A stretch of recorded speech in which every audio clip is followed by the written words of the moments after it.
That's what we're going to do. And I'm really delighted that as the keynote, we have someone who is actually one of the solutions that you find out there. He's an entrepreneur. He is a change maker. He is a pioneer. He has a business that's only been going for a couple of years, and it's called OpenClimat, or OpenClimat. And he's going to tell his story, and he's going to share how he's making a massive impact to set the context for this session on traceability and transparency. So without further ado, I'm going to introduce Vincent Pappolla from OpenClimat.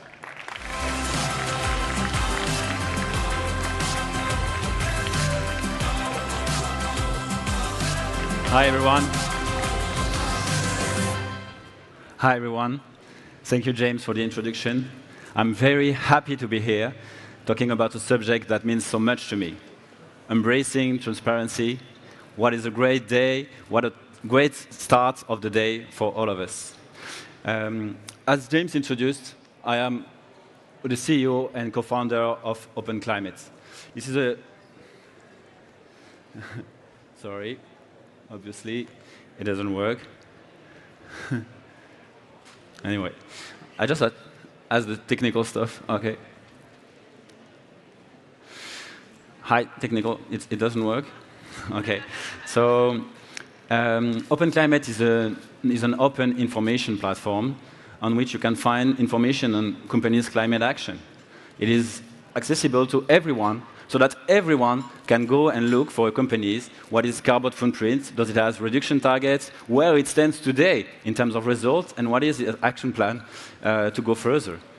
So the idea here is to help everyone access companies' climate information on climate, but also on water and biodiversity. So obviously here today, these transparency topics means a lot to me. But what about you? I wanted to know, among you, who knows transparency? So among you, who knows what CDP, Climate Disclosure Project, is? Please raise your hand. OK, great. Who knows what the CSRD, the new EU regulation, is? And, OK. And who among you did fill a report for your company on CDP or CSRD? OK, there's a lot of you. That's good. Well, we all know it's a lot of information to disclose. That is very, very, very long to prepare. But today, you may find it counterintuitive. But I'm going to tell you why transparency will make you happy. It will make you thrive in a changing world.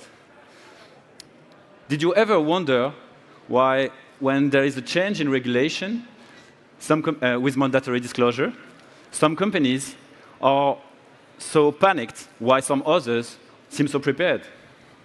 Why some companies are known for their ESG action, both externally and internally, while in some others, people from their own company doesn't know what their own company is doing for sustainability? Why is it that this is always the same companies, CSO, Chief Sustainability Officers, from Bouygues, from Accor, from Kering, that goes and make conferences and inspire us? And why is it that Bell, the manufacturer that produces La Vache qui rit, Babybel, why is it that it is Bell that made the first ever commercial contract with climate-linked conditions with the French retailer Carrefour? Why Bell? Why not Danone, that is 10 times larger? Well, all of these companies are not necessarily the best performance in terms of carbon reduction. So why them? They just got that transparency spirit in their corporate culture. Most of companies, most of the decision makers of the old world, for most of them, transparency defies all logic. It takes time. Transparent companies reveal their difficulties, their challenges in a world where companies are supposed to be champions. Transparent companies, they share their innovation to the outside in a competitive world. So despite all that, they do that. They do it, and they are happier doing it. Regardless of their size, regardless of their industries, transparent companies are the new leaders. They challenge the old ways of doing business. It takes courage and it takes vision, But guess what? They are already rewarded for it. Okay. They all understood that we live in a world in transition. People understood. It's not working. Yeah, it's about microphone. Okay. Oh, yeah, okay. Ils sont en train de regarder pour le Ouais. PowerPoint, monsieur. Okay, technical. You hear me well? Okay, I'm here myself. Thanks for the applause. So they all understood that we live in a world in transition. People understood that our economy is having impact on the environment, so that our companies are having impact on the environment. And so these impacts are very real. They impact the people in fine, and the people are the company stakeholders. So yes, people will continue to ask questions in how companies you are reducing your impact, and you will receive more and more questions. And answering may appear totally counterintuitive in the old way of doing business, but transparency is not about getting your industrial secrets. Transparency is something else. Your people want to know how you reduce their environment, they want to decarbonize, and they want to know if that's going to be with you. So great leader, yes, it's working again. So great leader, they just see transparency as an opportunity to take their full place in a changing world. By being transparent, they lead climate action, they act with their ecosystem. And because it's just the best way to tackle climate change. Imagine a world where all companies are transparent. Stakeholders can find any information on any company. They can understand it, they can compare it with the other company, and they can use it. In this world, it creates a virtuous dynamic of action.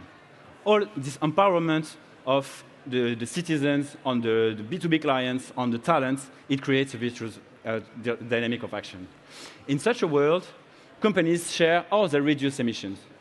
In such a world, companies can inspire their competitors and be inspired by their competitors. So transparency is actually the fastest way to tackle climate change. And it just feels good to contribute, to be part of this world as a company, but also as an individual. It's just, you do it to scale climate action, obviously, but you do it for you. Secondly, and in a more pragmatic view, because we live in a world where the economy is a lot, and it means a lot, by being transparent, you can prove to the ecosystem what you do and that you meet their expectations. So you can take it as an opportunity to drive client preferences, to attract the best talents, and to make your people proud. So even business-wise, it all makes sense. And lastly, companies that are transparent, they just stop running after the next disclosure obligation. By being transparent, they understand one step ahead what the next questionnaire will be. If you're a big company, CSRD is coming, and then that's CSDDD, and then your retailer's questionnaire, and then your talent questionnaire. If you're small companies, you probably have questionnaires from your B2B clients, and then CSRD will impact your B2B clients, and then you will have more questionnaires for them, and then the CSRD will impact on you. So transparent companies, they just anticipate. They have the time to understand why it's so important for their stakeholders. So they have the time to understand it, to prepare it, and making it more useful. Anticipate obligation, drive preferences from their clients, scale climate action. That's what transparency is about. That's all the benefits of transparency. I got an example for you. Bell, you know, the manufacturing producer of Labashkiri and Bell. This is how Bell turned a very new and a very difficult data request from their retailers and turn it into the first ambitious collaboration between a manufacturer and a retailer. And they turned it into a commercial differentiator with their clients. 4 years ago, they developed the carbon tracking tool to sensitize their employees internally so that they can know all of their products what is the carbon footprint of that. They can follow it, and they understand that there's impact as a team and as a brand.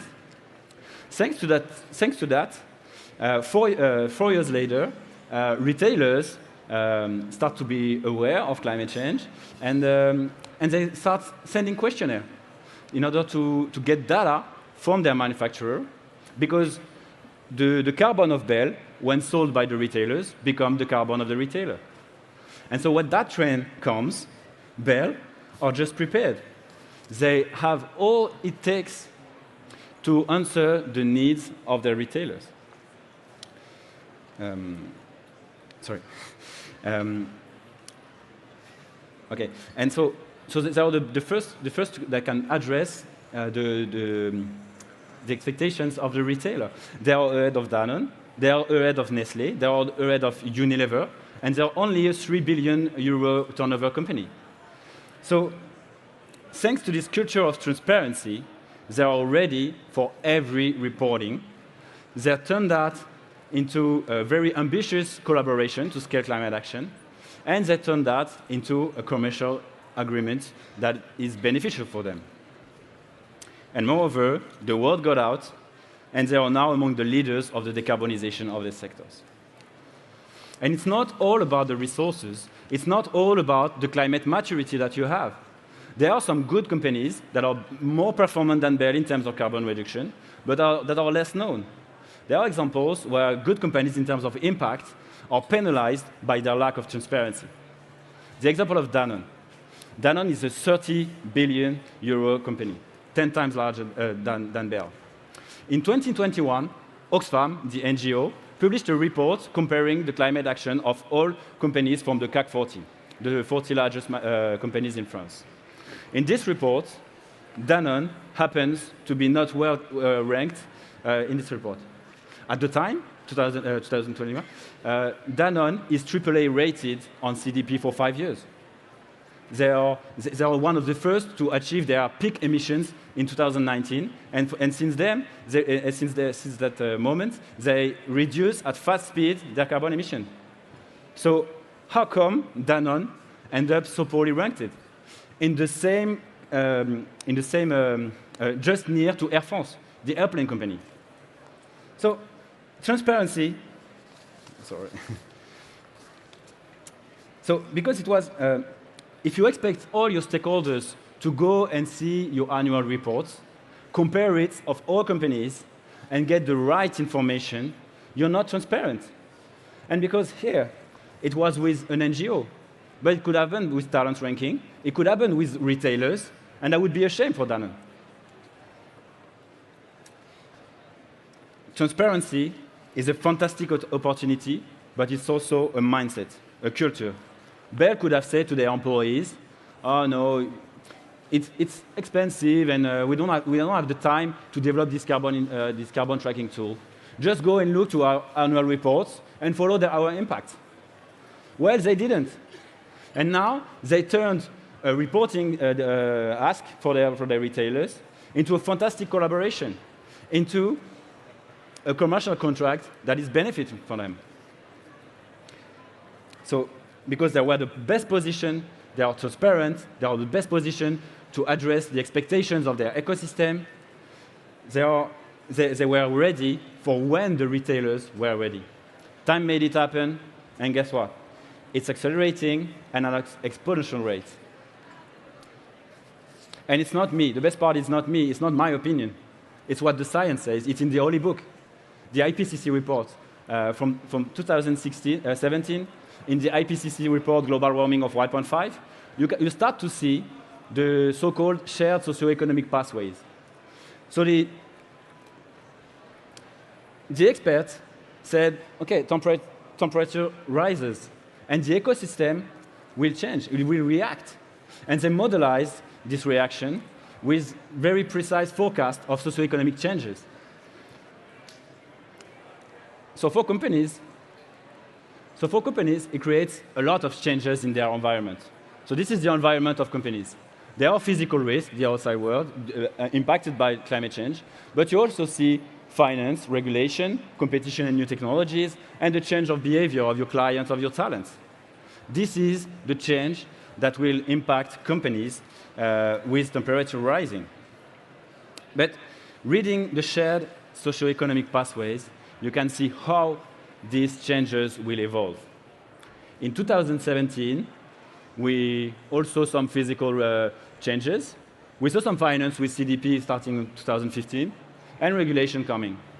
But from 2016-17, we start to see the first concrete example of the changes of the ecosystem, of the clients' expectations, the talents, behavior, and competitive world. 2017, Walmart starts its Project Gigaton, asking its suppliers to fill very precise questionnaires. 2018, Pour un réveil écologique, the French Association of Students, with the top school, asked the same to the companies. 2019, you start to see in all the major all the major newspaper climate ranking of companies. And in the digital world, you even have this on search engine. You have the climate performance of your company. So it's on. And as we are working with OpenClimat, with all the ecosystem, we see this example multiplying. All the retailers are sending questionnaires. All the talents are now working and are concerned with by the climate action. So job boards integrate sustainability. Maybe tomorrow on LinkedIn. As we saw before, all the medias are doing that. And also consumers app and on the search engine. So maybe tomorrow on Google, you will find the climate performance of your company. So start being company. All this ecosystem, they want to have the information. They want you to be transparent. So act with them. Be transparent. This is the best way for you to be resilient, and this is the best way to drive your client preferences. Okay. So it's your ecosystem is ready for you. Are you ready to open up? Stop grumping at transparency. Be part of this changing world. So yes, transparency will make you happy, as I said. These are transparent companies that are always one step ahead of the new reporting requirements. These are transparent companies that drive preferences from their clients. These are transparent companies that always anticipate obligation and stop running after the next regulation disclosure obligation. But we all know that no matter the arguments, no matter the benefits, changing is always hard. It's the human. It's human. So despite all that, we need to challenge the old mentalities. The human beings don't like changing habits. You know you'll be happier if you go more often to the gym, but you need a kicker to start and take good habits. So well, for that, sometimes the best way is to project ourselves in a few years if we don't make it. The Sorry Children campaign, so Sorry Children is a message that you write to your children to explain that even though we knew the consequences, we didn't act fast enough. Like, Sorry Children, we thought that climate strike would be enough. So this picture, it reminded me why I joined this fight, why we shifted, why we came into sustainability, young generation or not. So we need to challenge your way of doing business. And we need to do it now. We don't have the time. So go to the gym, take this new transparency habit, because none of us wants to have to write a message on the sign in 10 years. To conclude, I wanted to finish with one of the 17 Sustainable Development Goals of the UN. There is one, and that is at the end of it. And there is a reason because it is at the end of it. It's because it enables all the other. This is partnerships for the goals, and it is all transparency is about. Thank you very much.